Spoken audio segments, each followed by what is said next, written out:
Agree with him.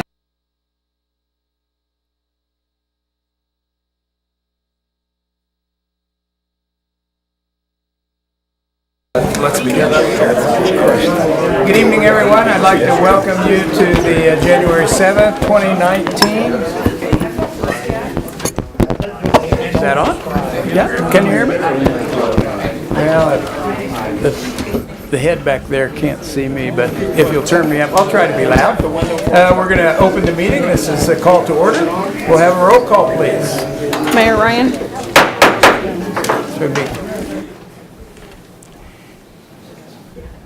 Mayor Ryan. Here. Commissioner Davis. Here. Commissioner Hay. Here. Commissioner Hodges. Here. Commissioner Hopping. Here. If you're able, would you please stand for a pledge of allegiance and a moment of silence? Allegiance to the flag of the United States of America and to the republic for which it stands, one nation, under God, indivisible, with liberty and justice for all.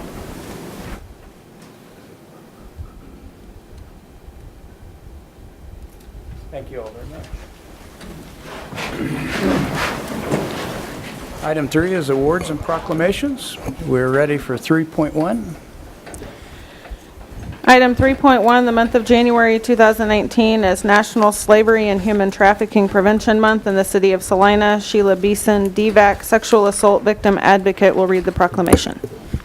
Great. Thank you for having me today. Can you hear me okay with that? Okay. I'm a little bit short, so I have to bring it down. So, yes, this month is National Slavery and Human Trafficking Prevention Month.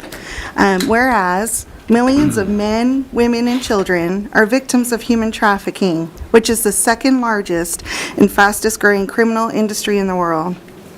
Whereas human trafficking denies victims basic human dignity and freedom and is based on recruiting, harboring, and transporting people through the use of force, fraud, and/or coercion for the purpose of sexual exploitation or forced labor. It is a crime that can take many forms and tears at our social fabric, debases our common humanity, and violates what we stand for as a country. Whereas the U.S. Justice Department has identified Kansas as an originating state for human trafficking, and most trafficking in Kansas involves local children. Whereas in 2017, the Domestic Violence Association of Central Kansas provided advocacy and emergency supportive services to 9 victims of human trafficking. Whereas traffickers are increasingly utilizing social networking sites and online classified advertisements to recruit and advertise youth for child sex trafficking, and parents and youth must be educated on this process in reality. Whereas with improved victim identification, medical and social services, training for first responders, and increased public awareness, the victims who have suffered this cruel crime can overcome the bonds of modern slavery, receive protection and justice, and successfully reclaim their rightful independence. And whereas the Domestic Violence Association of Central Kansas is joining forces with victim service providers, criminal justice officials, and concerned citizens throughout Central Kansas and the United States to observe National Slavery and Human Trafficking Prevention Month. Together, we commit to a society where our sense of justice tells us that united we can eradicate this wrong and continue to fight for human dignity and the rights of every person. Now, therefore, the City of Salina Board of Commissioners hereby proclaims January 2019 as National Slavery and Human Trafficking Prevention Month and applauds the efforts of the many victim service providers, police officers, prosecutors, national and community organizations, and private sector supporters for their efforts in opposing human trafficking in all of its forms. Thank you. Thank you, Ms. Beeson. Are there any other events on the calendar? Yes, there are. And actually, I have some, and then my coworker Abby will have some to add to that too. So when it comes to the human trafficking, we really need to put out the word and really have people recognize what it is and how to offer help. So we often do that through social media, Facebook, Twitter. We try to get out there the best we can. We have a newsletter which we handed out today. So there's some information both about stalking and human trafficking on there. There are some events that we recognize with DVAC, and so we encourage those to wear blue on January 11th, which is Wear Blue Day, for human trafficking awareness. And then we want you to tune in, or everybody to tune in, January 19th to KINA. We have our awesome Courtney Train. She'll be doing an interview about human trafficking and stalking. Then we also have an event too that we encourage the public to go to, which there's more information on the brochure, the newsletter about. It's our free human trafficking training, and it's going to focus on the role of trauma-informed family in the recovery of survivors. So we're going to we have some awesome information about that. So I think that's all I have for you on that. Thank you very much. Thank you. Did you say your Yes, companion here wanted to address us, or? yes, this will be the... I'll talk about stalking, but I just wanted to add that for January 11th, when everyone is wearing blue, it seems like a simple act, but the point is that when people say, "Why are you wearing so much blue?" That clashes. You can say, well, actually, today is Human Trafficking Awareness, and I am wearing blue so that I can tell you a little bit more about human trafficking, that people think it's prostitution when really that person is being coerced into prostitution, and that's human trafficking, and hopefully bring a little bit of awareness to the community and let other people know that you're a trusted source, that somebody can come and open up to you and you'll know who to refer them to. That's all. Thank you. Thank you. Thank you, Ms. Beeson. Thank you for coming today. Thank I have you. a Yes, signed thank proclamation you so for you much. if you'd like to come up and get it. Thank you.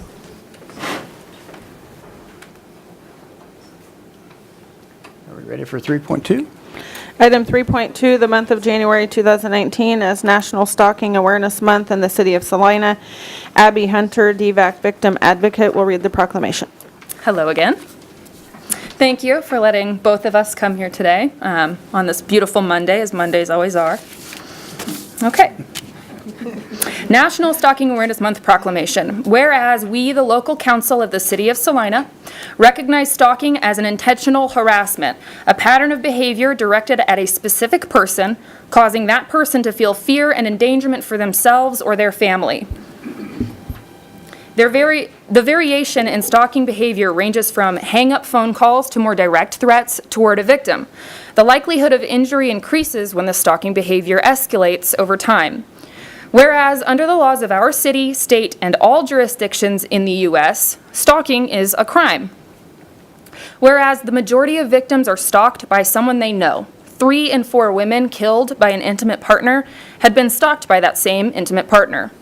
Whereas the Domestic Violence Association of Central Kansas, or DVAC, assisted 67 people who identified stalking as their primary victimization in 2017 with an array of services including counseling and group support, crisis hotline call reception, information and referrals, criminal justice advocacy, civil court advocacy, protection order and medical help, safety planning, and transportation.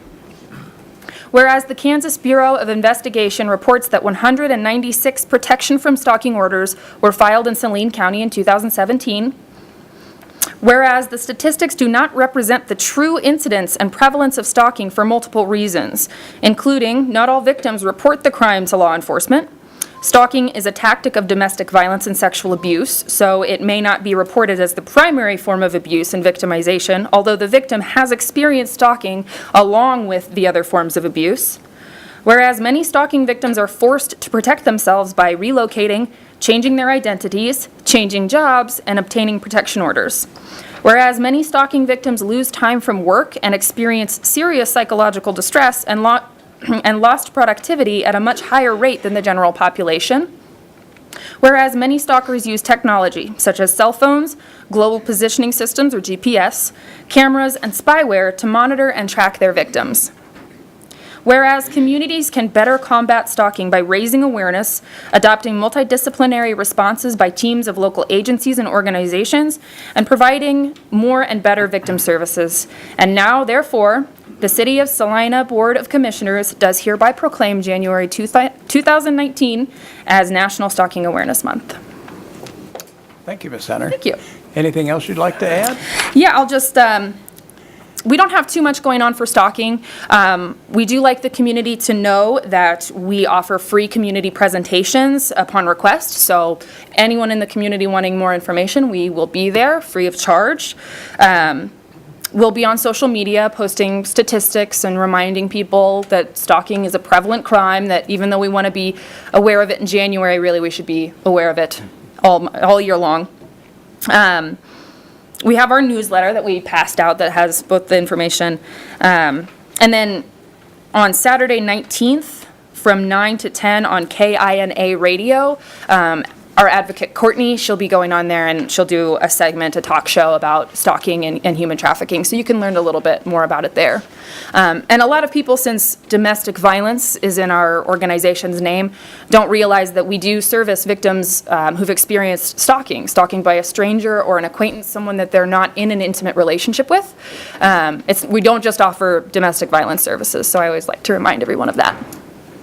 And that is all. Thank you very much. Thank you. Would you like to receive this signed proclamation? Thank you.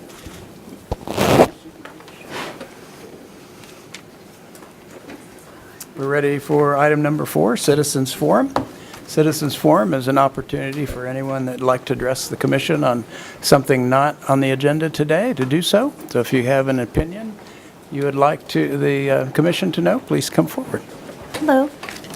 My name is Courtney Moyer, and I'm the newly elected Vice President for the Salina NAACP. And I'm here to present an award that is given by the Saline County Citizens for Responsible Government. And this group is a group of volunteers that were organized by the Drive for 5 campaign that increased the numbers of representatives on the county commissioner.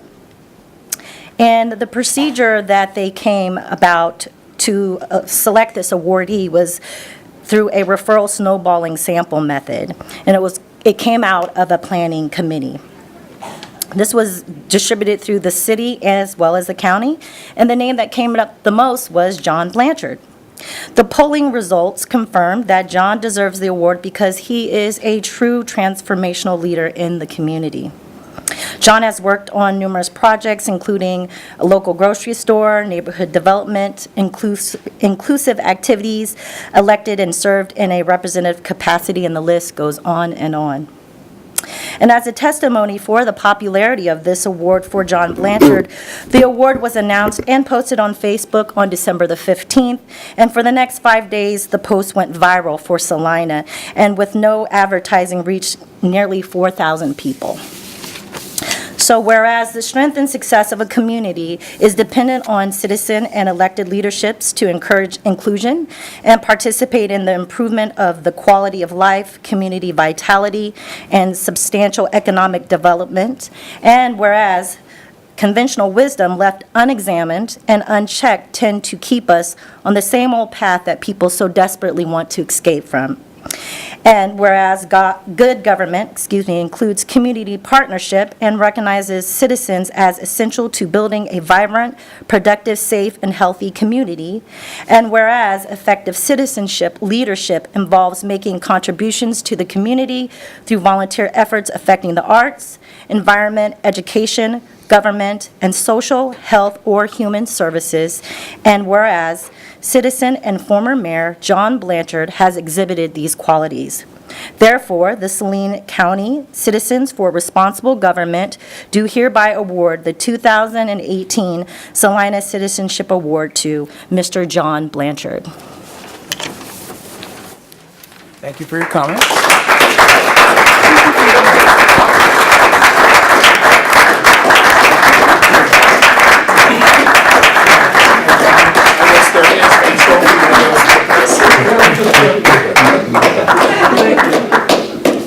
Well, I should probably say a couple of words, and I'll keep it brief. First of all, I'd like to thank Saline County Citizens for Responsible Government for this recognition, but primarily for being agents of change of themselves and leading those efforts in the community. I see a lot of people here that worked on the Drive for 5, and I think that was truly transformational. And I think our county is stronger, and I think our county commission has made great improvements and are serving the community in a higher capacity now, and that's all due to your efforts on that. So thank you for that. And then just to recognize a couple of groups that I primarily have my heart in. One of them is the Salina chapter of the NAACP, the largest civil rights organization in the world, but in this community do a lot of great things to help people in vulnerable communities and in helping them navigate through what can sometimes be uncomfortable and unfair conditions. So I appreciate all the work that Salina NAACP does. Also, the North Salina Community Development Group for trying to bring awareness to a part of town that has been neglected for well over 50 years.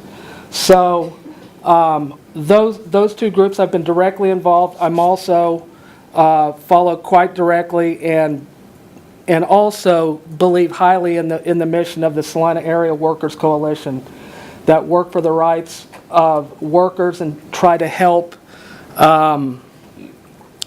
the average working person out in this community. I would encourage the commission and the governing body and the city to work as much as possible with these organizations, and I think that will help our community to become stronger. So thank you for this award, but thank you also for all your efforts that in many cases and most are much greater than my own.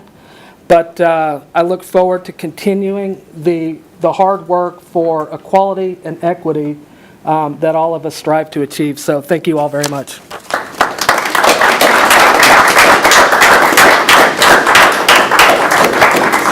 Is there anyone else that would like to address the commission under the Citizens Forum?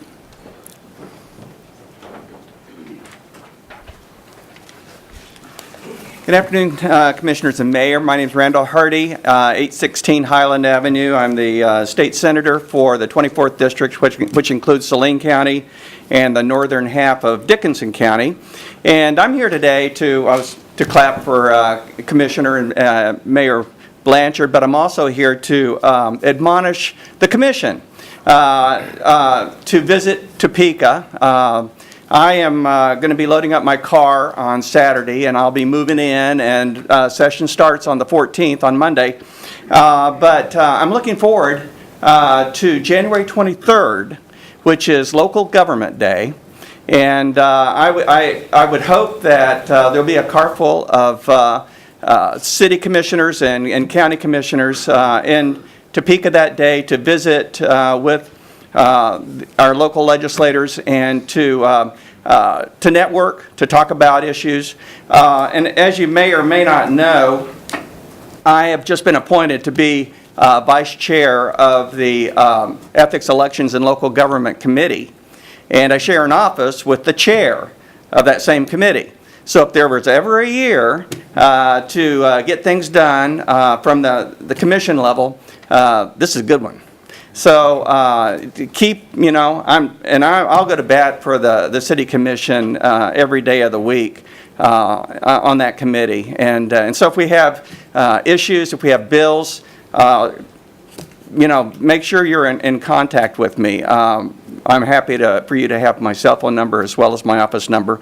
As a matter of fact, all through the time I've been off session, my office phone has been forwarded to my cell phone. So I care about listening to people and hearing what's on their mind. Couple things I've helped with. The first session there, I introduced a bill to the tax committee on repeal of the property tax lid, and was not successful, but my heart was in the right place. And then this past year, I've worked on an issue with Cox Communications about getting the commission local government channel in HD.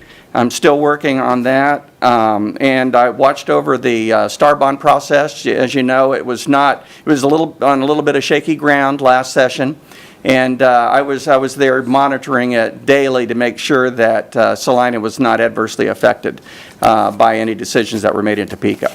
So there you go. I think that you would, I enjoy meeting with you on the Evergy Day, as it's called now, or look, whatever day you want to call that. But there's something special about local government days. You get into the Capitol and you get to see us on our own terms, and it does make a difference. When you come talk to us face to face, it's more important than getting an email. And come talk to us. I've already got part of my day blocked off for conversation, so you don't have to worry about that. And I appreciate all of the work you do. In Topeka, Salina is considered a star community in the state because of everything we're doing here. When you can hardly drive from the south end of town of Santa Fe to the north end without being interfered with by traffic. That's great. That's only going to get better for us. And so I'm proud to say I'm from Salina, Kansas, when I'm in Topeka, and people are asking me questions all the time about how in the world you're doing all this and nobody else is. Well, it's because we have a formula here that works, and I really am proud of that. So thank you very much. Thank you, Senator. Is there anyone else that would like to address the commission, please? Commissioners, as a quick housekeeping item, is this on? It seems like all the volume is a little low. If I could get our monitor tech guy back there to kind of pick up the sound a little bit. Thank you. As a quick housekeeping item to build on what Senator Hardy had to say, Holly McCain in our office and I had a conversation this morning about polling you about your desire to attend. I don't know if she's reached out to you yet. If she hasn't, you should be seeing something shortly. So our intention is to get a sense of how many of you might be interested in attending the event that Senator Hardy was talking about, and then we'll make arrangements as needed. Count me in, for sure. And our other representatives will be available as well? Yes, the format of that local government day is there's some scheduled events, and then there's a block of time to try to schedule with each of your elected representatives to meet with them. So we will make those arrangements and make the travel arrangements as well. Yes, sir. Norman Mantle, Salina, Kansas. Will you allow comment on 8.1, or shall I speak now? No, you should wait for that item to come up on the agenda. I got it kind of ties into it. I don't know if you've been talking about economic development here in Salina County. You missed it, folks. That patch down there on 9th Street, there was a good place to put in a medical marijuana place. It has the water, it has the dirt, everything was there. Do you know how much that marijuana medical stuff is making money in other states? You city commissioners missed it. Shame on you. You could have had a cash flow that you could have fixed anything you want. I see you grinning, Mr. Hoppeck. You know it's true, don't you? And you talk about pay scale. You says people don't want to come here because you won't pay any wages. The corporations, the company you got in this city, you got depressed wages. It's been said more than once from the Chamber of Commerce. You can go to another state and make $28 an hour, folks, making Frosty Flakes. I've called Kellogg's. $20 an hour. What do you pay in this county for assembly line work? $12, $15 an hour? Again, you elected officials missed it. Why can't you talk to these corporations, say, hey, raise your wages? What was the figure quoted last meeting I was at? There's 1,500 openings for employment in this county city. Well, if you want to attract honeybees, you got to give them more honey. The workers will come if you'll pay them. So, you guys missed it on that plot on South 9th. Because I know personally, the woman that was the administrator of it, she didn't want to sell it. She was forced to. Because I told her, I says, in 3 years' time, that property is going to be worth triple. I says, medical marijuana, it's coming, folks. The federal government has passed a law now. Agricultural hemp is legal in the United States. you're going to have issues with law enforcement enforcing the laws because you're going to have to buy equipment that analyzes which is which. It's now considered an agricultural feedstock. They're coming to town with their cattle and they're going to have that stuff in their truck. And I've talked to law enforcement, he says we can't touch them. So you're going to have to buy equipment to test this stuff. It's something you guys need to address in your study session, because it's coming. So that's what I wanted to say. So that kind of covers 8.1. Number 8. Thanks. Thank you. Anyone else like to address the commission? We'll move on to the consent agenda. Item 6.1, approve the minutes of December 17th, 2018. And item 6.2, approve the minutes of December 21st, 2018. Is there any item that a commissioner would like to remove from the consent agenda or a motion to approve? Go ahead. Mayor Ryan, I move we approve the consent agenda as read. Second. Been moved and seconded. All those in favor, say aye. Aye. Any opposed? Passes 5-0. Administration. Item 7.1, resolution number 19-7653, authorizing the mayor to execute a city manager employment agreement with Michael D. Scrigg. Ms. Fisher. Thank you, Mayor and Commissioners. You were provided a proposed city manager employment agreement based on direction given at the special meeting on Friday, December 21st, 2018. The matters of employment of a city manager are strictly within the purview and discretion of the governing body, but just as a point of clarification, in the event any commissioner has any questions or wishes to discuss, we will need to go into an executive session.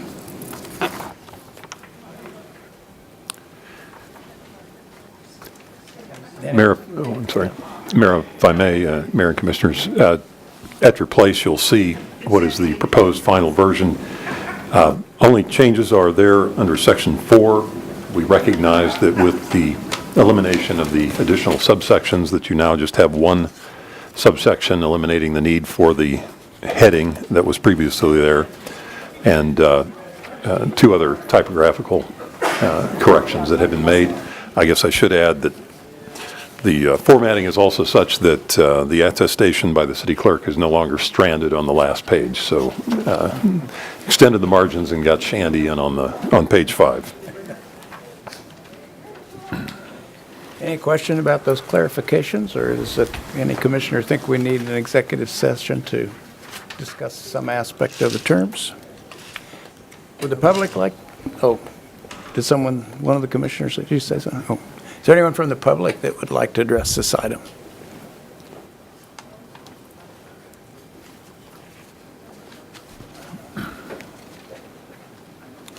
Hi, Commissioners.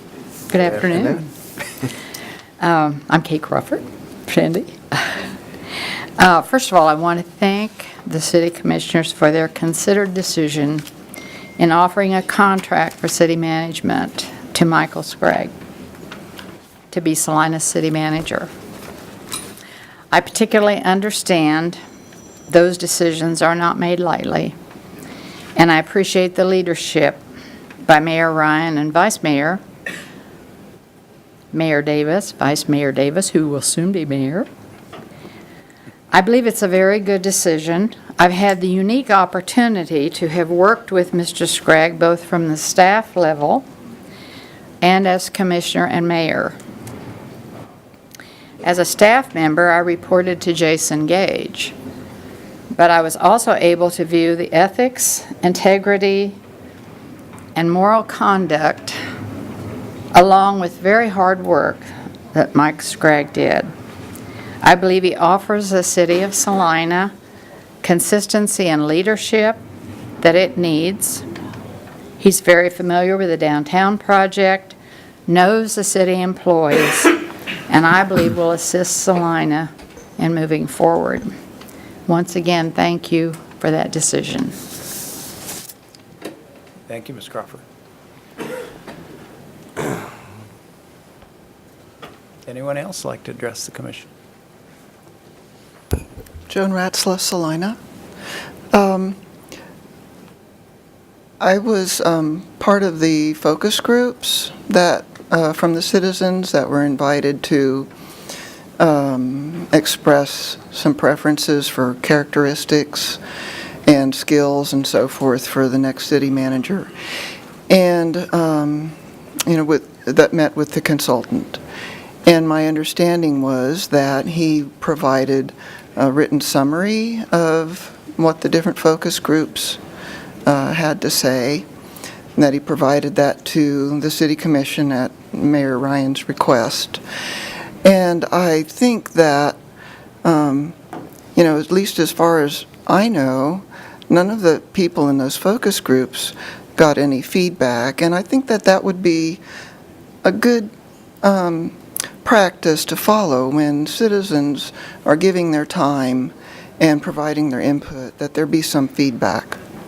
So, last year I asked for a copy of that written summary that the consultant would have provided to the commission, and I was told that that didn't exist. So, and I emailed each one of you on the commission asking about that, and I didn't get a response except from Commissioner Hodges. So I was just wondering if that summary from the consultant would be in existence, for the citizens to have feedback. It's nice to know if that your efforts were appreciated, that they were that the citizens were accurately represented, and I think also that it might benefit Mr. Scragg if he had that information. So I'm asking again if that is available, that it be, or that if it exists, that it be made available. And in the future, I'm hoping that this commission is less passive and more proactive about involving the citizens and increasing the transparency in the governing. Well, it's my recollection, you received an email from staff about how that conversation ensued, that the conversation evolved, and that the bullet points that came from the study sessions were combined with our own input, and there wasn't ever a formal list by the consultant that was presented. So I appreciate your points. Thank you very much. We'll take it under consideration at the next time we're looking for a city manager. Well, or any effort. I'd appreciate that. Thank you.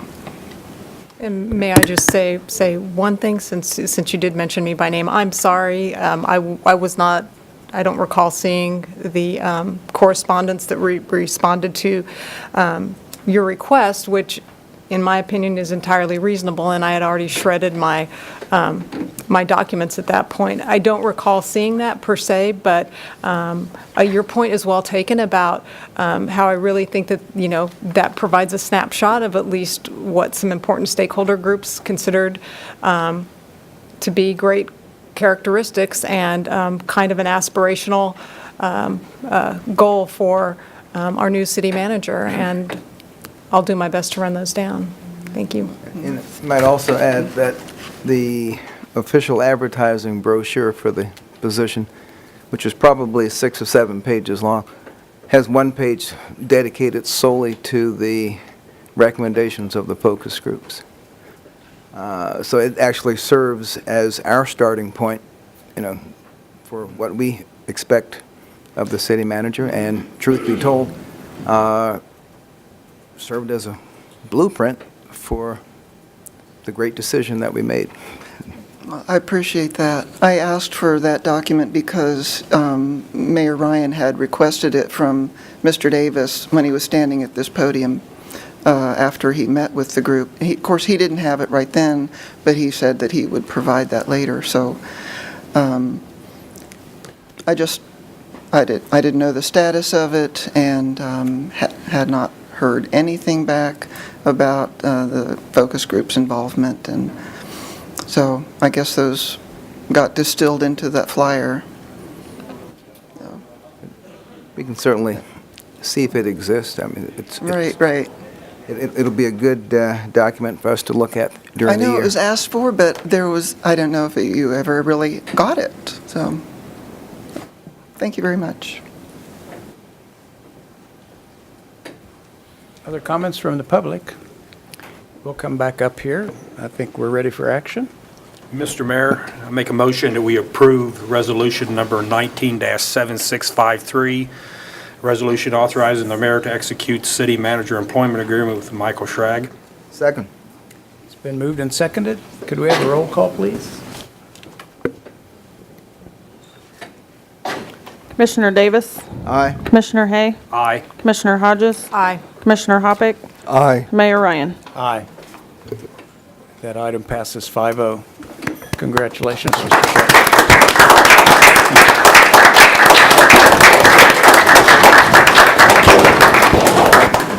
Thank you, Mayor and Commissioners. I'm truly honored. I should have asked this. Do you get a swearing in? I think this is it.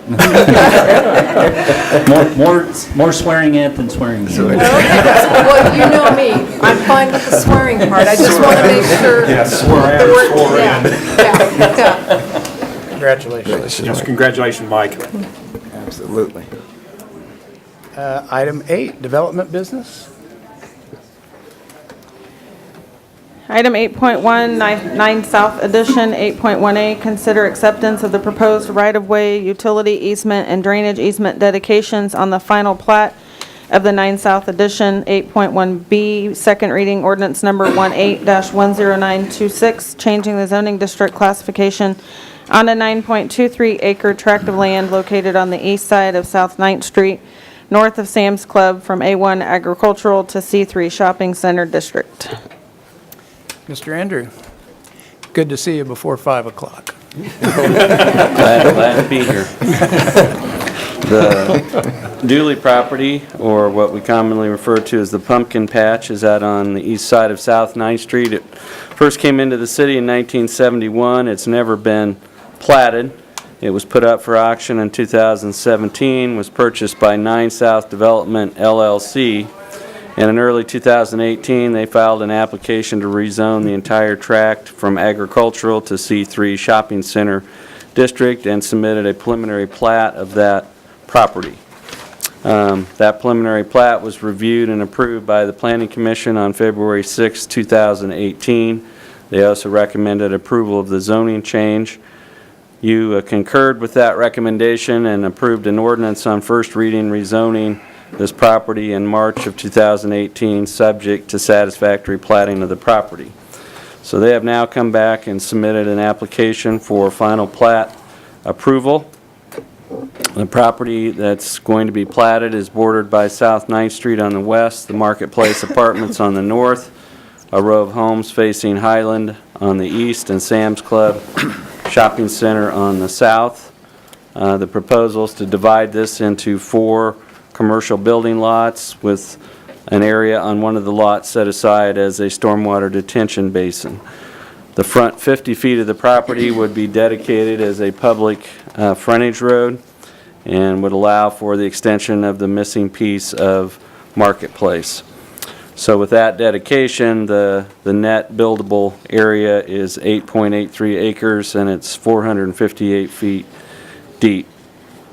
The primary access to the property will be up at the north end, where there's an existing driveway curb cut for Mr. Dooley's residential driveway. We have a full median crossover there, so that will be the only location where southbound traffic on 9th Street can get into the property. They're also proposing a right-in, right-out entrance at the south end of the property. So all of the access would be from the frontage road with no individual driveways connecting directly to 9th Street. The plan, as you can see, is to have 4 equal-sized lots. They could be combined, they could be split or divided one time by lease or deed if there are particular needs of an individual business. As far as the utilities, there's a 12-inch public line, but it is on the west side of 9th Street, so they're going to have to bore under 9th Street and bring water across. then they're proposing to construct a water line loop that would go around the property and provide fire protection to all sides. There's a, you can see it on this map, there's a green sanitary, it's an 8-inch sanitary sewer line. That is a public sewer line, and they plan to run 2 extensions off of that to create a loop that would then provide sewer service to the individual building sites. As we noted, the stormwater detention pond will be located up in this corner and would be in a dedicated easement, and then discharge from that would go up 9th Street through the Coles property and behind Midstate Plaza up to the Magnolia Road ditch. So it has to travel quite a bit of ways to get to a receiving stream.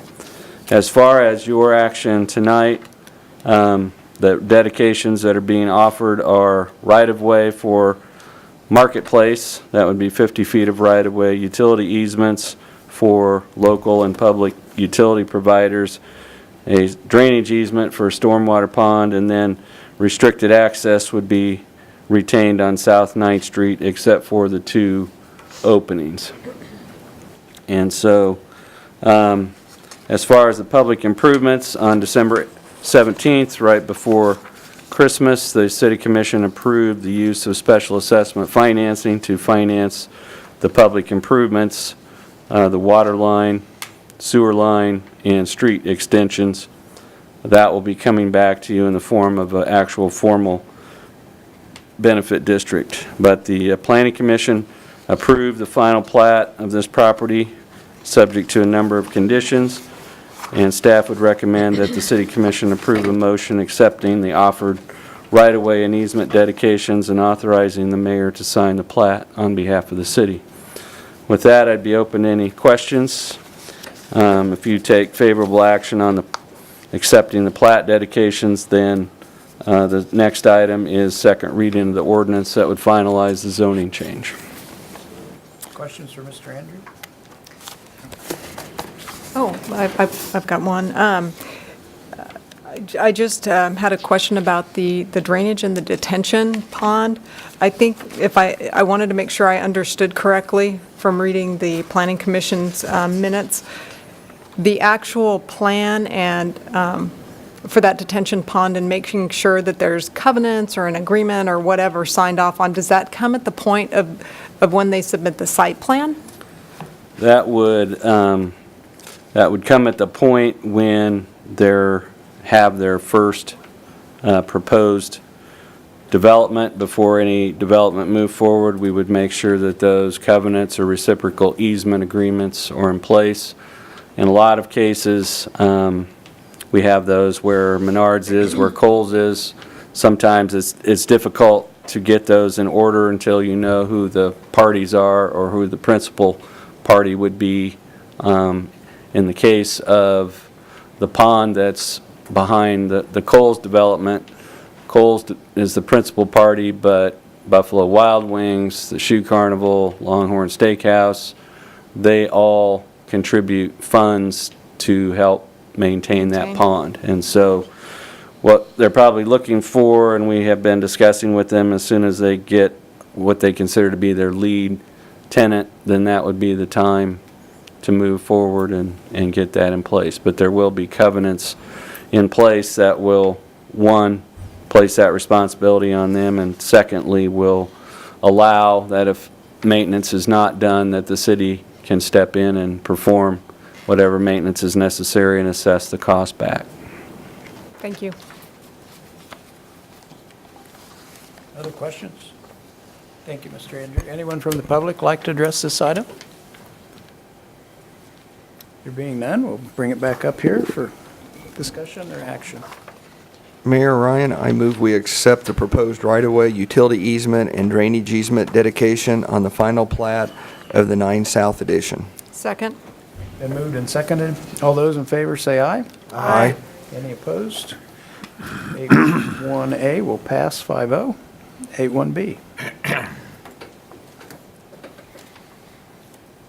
Mayor Ryan, I move we approve on second reading ordinance number 18-10926, changing the zoning district classification on the 9 South plat from A1 agricultural to C3 shopping center. Second. Been moved and seconded. We'll have a roll call, please. Commissioner Davis? Aye. Commissioner Hay? Aye. Commissioner Hodges? Aye. Commissioner Hoppick? Aye. Mayor Ryan? Aye. That item will pass 5-0. 8.2. Item 8.2, application number Z18-21A, amending Article 10 signs in Chapter 42 pertaining to amendments to specific sign standards. 8.2A, first reading ordinance number 19-10990. Mr. Andrews. Thank you, Mayor and Commissioners. Back in August, when we were primarily focused on the question of electronic changeable copy advertising signs or electronic billboards, the Planning Commission, after doing substantial work and research on that, recommended that electronic changeable copy advertising signs or electronic billboards not be permitted within the city limits. And so although they had helped develop language for a text amendment, which we put into an ordinance form, the City Commission did not adopt that particular ordinance, so that work went away. But there were some amendments that were involved in the question of electronic signs that were included in that ordinance, but didn't move forward because that ordinance was not approved.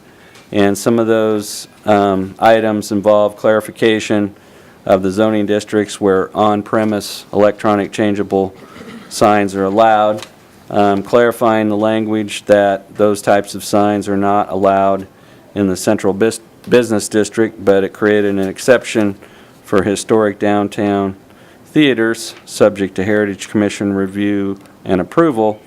And then our current ordinance allows electronic changeable copy signs, but limits them to time and temperature only, which we view as a content restriction, which is not really defensible. So the proposed text amendment deletes all references to time and temperature signs.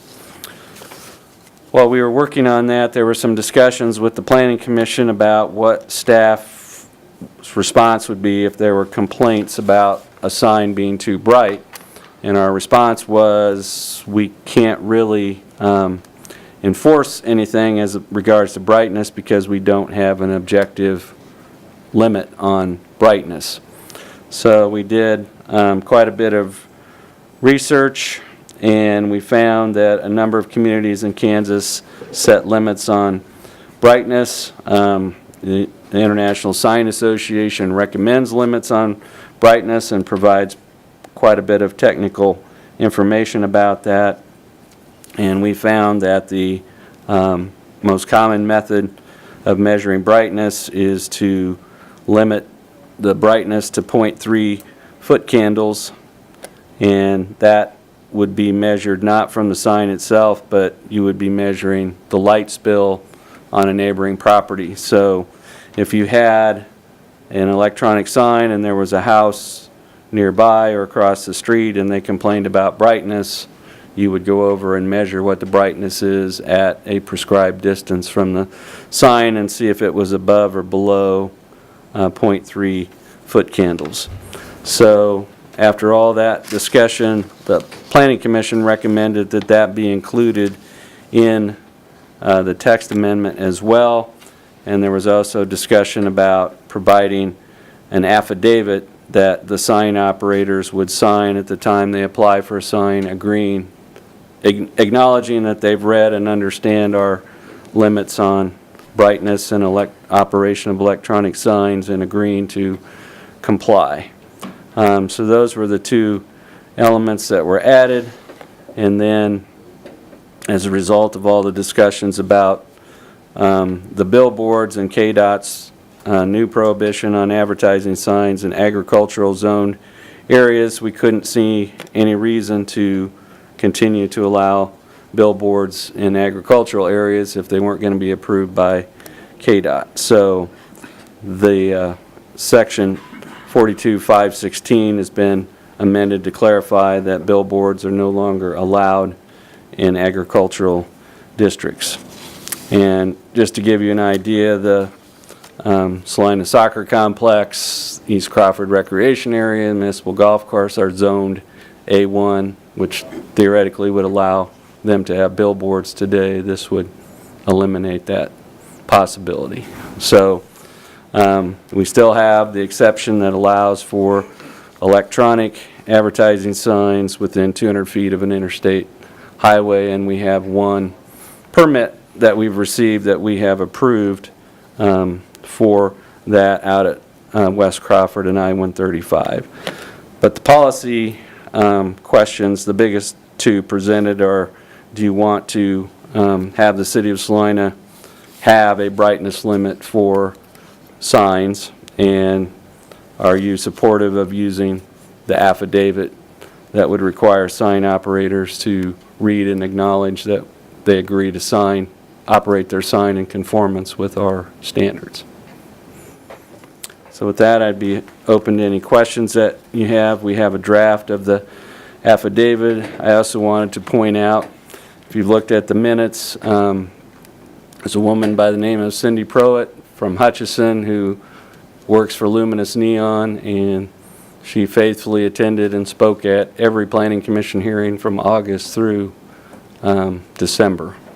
And so we have gotten quite a bit of input from the sign industry as we've worked through this. So we think we're in step with them and with other communities in Kansas, at least according to Ms. Proett. So. I have two questions. I'll do the brightness one first since our attention is there. What if there's a complaint of brightness from an oncoming motorist? Because that obviously is not going to be on anyone's adjacent property, so to speak. Do our recommendations address that at all? Well, we would try to do our best to figure out what street they're traveling on, and then figure out at what point they felt that they were distracted, and then we would have to, I mean, the brightness limits would apply to a street just as well as to a neighboring. I mean, if the sign at Midway in Ohio is more than 0.3 foot candles where it's supposed to be and it impacts drivers, then we would go out on Ohio Street itself, measure the distance, and see what the sign output was. What we have noted was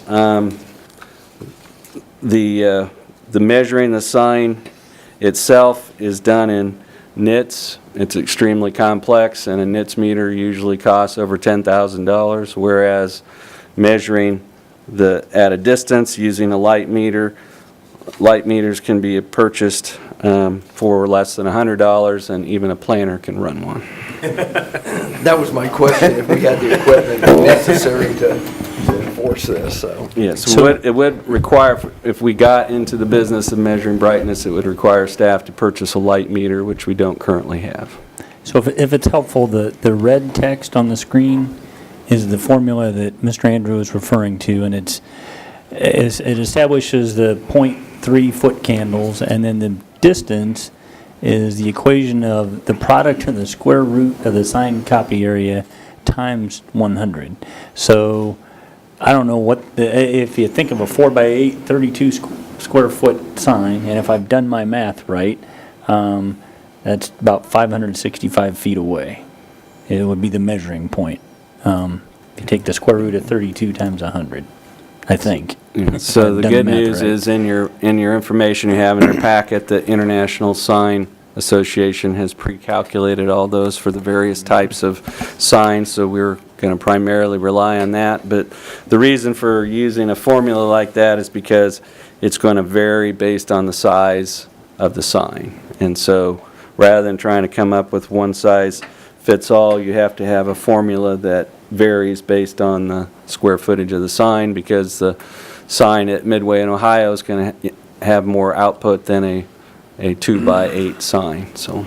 And the definition of ambient light takes in daytime, full moons, street lights. Ambient light is at the time of dusk. So you can't measure it at full sun brightness, you have to measure it at dusk. Because you can't, the way that these signs are designed is that they have sensors that tell them when dusk has come, and then the illumination increases when it's dark outside, and it decreases. And so that is the time to measure it.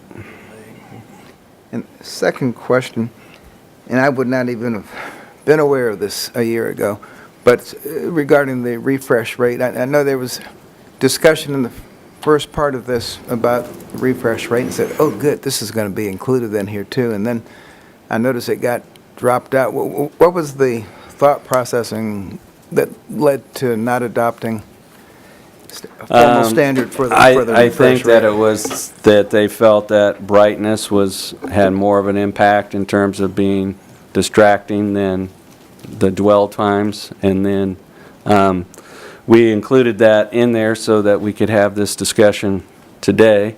And so we just wanted the commission to know that that is something that some communities regulate. We found that, I think, of a dozen communities in Kansas that we looked at, 2 of the 12 regulated the dwell times. But in terms of staffing and staff time, we're not intending to go out and just start measuring signs. We're going to respond to complaints. But we cannot respond to a complaint that the image on the sign is changing too quickly unless we would have a minimum dwell time. And so based on the input we received from sign industry and others, that was not included in their recommendation because they wanted to focus on brightness, but we included that in our report just so the commission knows it is within our authority to regulate that aspect of a sign. It's another thing where it can be time consuming to go out there and time out those image changes, but With all due respect to the sign industry, they're in the business to make money off of advertisement on their signs. So the more signs they can get per minute, the more money they make. And I probably was not aware of a concept of dwell time. A year ago, I was just aware of the fact, wow, I didn't get to read all that. Or the sign changes as I go past it. And now that I'm aware of it, I may be hopelessly fixated on that machine on Ohio Street. But it does change fairly quickly. And aside from missing, what day or how much the tickets cost, just the change is enough to have me look back up as I'm driving past. And it looks like 10 seconds is a fairly uniform. yes, 8 to 10 seconds. 8 to 10 seconds. Just like the 0.3 foot candles, 8 to 10 seconds. Well, that means that the image changes to advertise this event or this product, and it has to stay in place for at least 8 seconds or 10 seconds before it changes to the next image. And I believe that you reported at the August meeting that you found the sign in Ohio was changing roughly every 4 seconds. It changes quickly. I mean, as far as timing it, it's very easy to do. Just pull over, cell phone, stopwatch, and but I found that it's the rapid changing that's distracting, aside from the fact I can't read the whole ad in 4 seconds. But if it was just a picture ad, that's one thing. But if I'm trying to actually read it, I think some people would be tempted to slow down to read it, and others, as they're going past it, they're going to be twice as likely to see a sign change. I don't know how long it takes to approach the sign at 40 miles an hour and get past it, but I'm assuming somewhere in the 8 to 10 seconds is probably enough time for most people driving the speed limit to see an ad and get past. So as we set out our different options for you today on page 3 and 4, obviously option 2 would be to approve the proposed amendments with any additions or modifications to the text that the commission deems appropriate.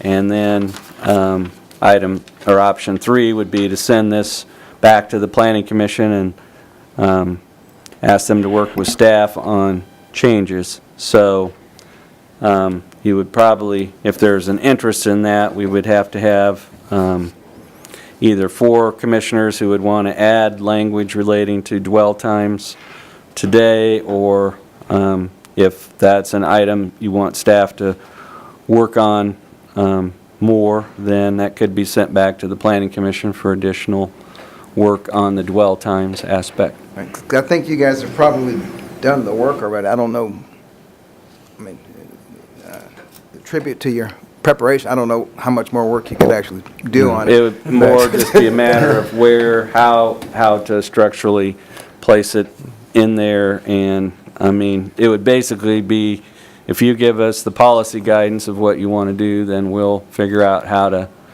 adjust the ordinance accordingly. And this policy would affect all electronic changeable copy signs? Yes, this Whether- applies to yeah. on-premise, all types of signs. The concern I have with trying to put a time limit on it is just from a staffing standpoint of being able to verify that it is falling within those parameters. I guess I would be more inclined to leave it as is, and then if we realize we have an issue at some point, whatever that would be, that we could address it again through a ordinance change, correct? Yeah, Mr. one, Andrew? and it might make if we have one, or a student intern, it might make an excellent summer project to have an intern go out and take a survey of the electronic signs we have around the community and see what the change time is, typical change time is on those signs. And if 90% of them are 8 seconds or more, then we don't really have a problem. But I guess if they're all in the 3 or 4 second range, then that might be a matter of concern. Well, it won't be a problem unless we have a way of measuring what the problem is. I mean, if the problem is a block past that sign, there's a whole lot of accidents. Yeah. Which I guess we haven't seen at this point. I mean, I guess my comment would also be that, that we'd have to address the current signs that are out there, which there's more than you think when you start driving around. I'm a little bit like you watching those, because new signs would require someone to sign an affidavit. Right. To fall under these. Our old signs would not. Well, the faster it changes, though, the more it approaches an animated sign. These signs cannot be animated, correct? Correct. No, And if no you change it dancing every 3 or 4 figures seconds, it's almost, the old flip cards we used to make in elementary school where you create the cartoon. If it goes fast enough, you have the equivalent of an animated sign. I guess the concern I have to that point is that if there's a lot of existing signs out there and they're already contracted to show things at certain rates, then they'll have a problem with their contracts with their advertisers. And number two, this might be faulty logic, but it seems to me if it goes quicker, if I missed it, I missed it. But if my attention's up there for 8 seconds, that might get me into more trouble. I thought than about just that too, right? just to be looking at it for 4. So Well, this wasn't an issue for me at all till a year ago, until you guys made me aware of all this. And now it's not a deal breaker for me, but it just seems like it changes kind of fast. Well, we just wanted to bring it forward that it is an option that's out there, but we have found, and in talking with the sign industry, they said that the trend is away from regulating dwell times, and that's... And that kind of goes back to Vice Mayor Davis's earlier point about, well, of course they are. But just speaking for myself, I mean, if we're gonna deal with dwell times, or we think that it might be coming up in the future, gosh, I'd love to get it knocked out today, because I don't know how many items we have seen about signs.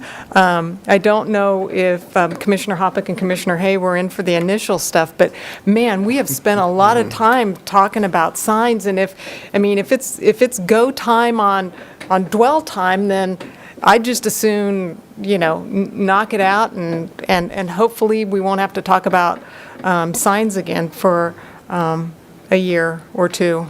But I share some of the concerns that Vice Mayor Davis pointed out in terms of rapidly changing images becoming almost animated. And while I know that you presented earlier, like when we were talking about electronic changeable copy signs adjacent to an interstate, because we had kind of a long discussion about that too, that there wasn't any industry research that showed as being a contributing factor to accidents or increased seizure activity. It's just something that's in the back of my mind, that if this is, if we have the opportunity to go ahead and say 8 seconds, I don't know that we're going to be tasking staff with going out with a stopwatch, but if we do get a complaint that, like the sign on the midway is changing every 2 to 4 seconds, then we can respond to that. So that would be my only, those would be my only remarks in terms of, if we're going to deal with dwell time, let's just, and we can knock it out today, let's do it. And I may be the only slow reader up here, but if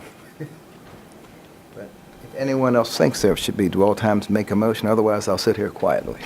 Okay. So in the interest of full disclosure, I can wholeheartedly understand the desire to be done with signs.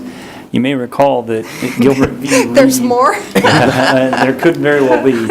Our first pass at amending the sign ordinance in response to Gilbert v. Reed was a quick pass, or Reed v. Gilbert, anyway, was a quick pass at trying to get all the content language out. But we kind of acknowledged at that time a real comprehensive approach is going to be a more thorough pass through the ordinance and a redraft. It's not high on our priority list, but it is on the list. I have to tell you, I'm not a fan of regulating just to make things convenient for ourselves, so. If you want to, we had quite a conversation about sheds, as I recall, before we ever got the signs. So.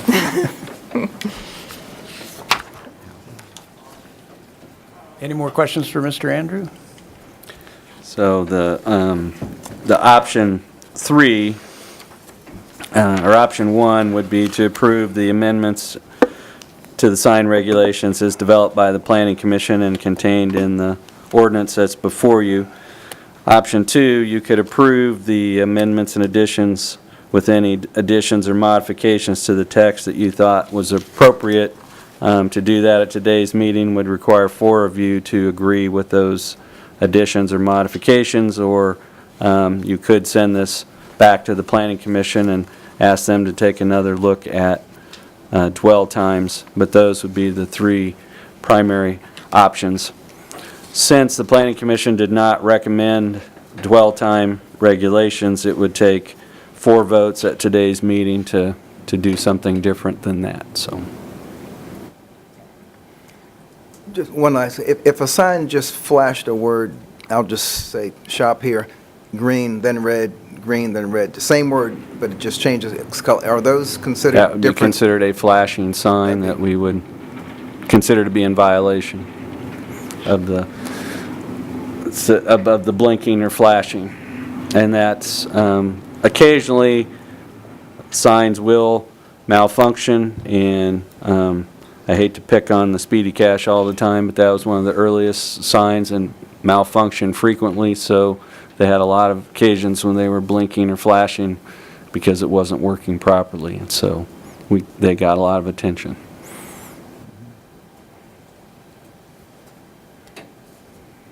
Other remarks or questions?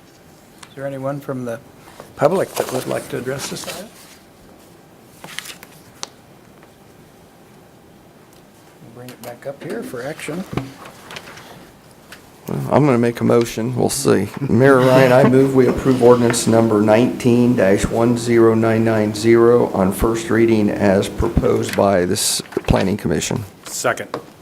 Been moved and seconded. All those in favor, say aye. Aye. Any opposed? That will pass 5-0. See you back here in a few months I for don't dwell think so. time. If I hear from my patients that there's a lot of migraines in Ohio or seizures occurring, Yes. then I'll come back. Okay. Other business? This is easy, y'all will love this one.